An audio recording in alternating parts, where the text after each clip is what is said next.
Magandang umaga! Kumusta po? Narito po ulit ang update natin para sa lagay ng ating panahon. Ngayong umaga po ng January 17, 2026. Sa ngayon po ay patuloy pa rin natin na binabantayan ang Bagyong Ada na nasa silangan na po ng Northern Samar about 178 km east ng Laowang.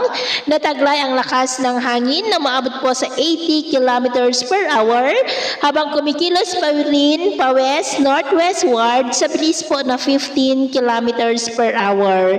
Sa susunod po na mga oras ay nandiyan na yan sa silangan ng Bicol Region at hindi po inaalis ang posibilidad na maaari na tatama o lalo pa na lalapit dyan sa may Catanduanes at posible na magtatagal pa yan ng mga ilang araw sa silangan ng Luzon at may posibilidad na tatama yan sa kalupaan lalo na kung lalakas ang amihan sa susunod na mga araw at kasabay ng unti-unti nito na paghina ay ang posible rin na unti-unti na pagkabuo ng potensyal na kasunod nito at nabanta naman dito sa ating bansa bago matapos ang buwan na ito at ang susunod po na bagyo ay tatawagin sa local name na Bagyong Basyang. At sa ngayon nga po, dahil kay Bagyong Ada ay nakataas ngayon ang Tropical Cyclone Wind Signal number 1 sa southern portion ng Quezon sa may San Narciso, Mulanay, San Francisco, San Andres, Buenavista, Catanawan, Lopez, Calauag, Ginayangan, Tagkawayan, maging sa may Camarines Norte,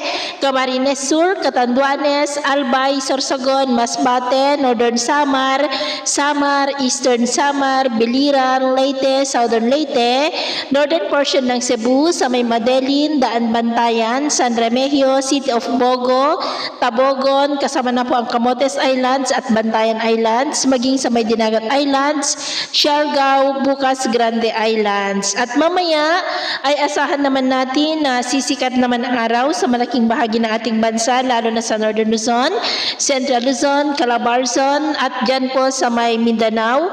Pero dahil sa bagyo ay asahan pa rin natin ang maulap na kalangitan with isolated light to heavy rains sa may Bicol Region, Palawan, Visayas at Surigao del Norte. At mamayang hapon, mas maraming lugar ulit ang makakaranas ng mas maulap na kalangitan with isolated rain sa may Bicol Region, Palawan, Eastern Visayas, Bohol, Bogo, Northern Mindanao, Davao at Sulu Archipelago. At sa atin naman pong mga baybayin, iwasan na muna natin ang papalaot sa silangang baybayin ng Luzon at Visayas dahil ang mga alon po ay posibleng aabot hanggang sa 2.5 to 4.5 meters height.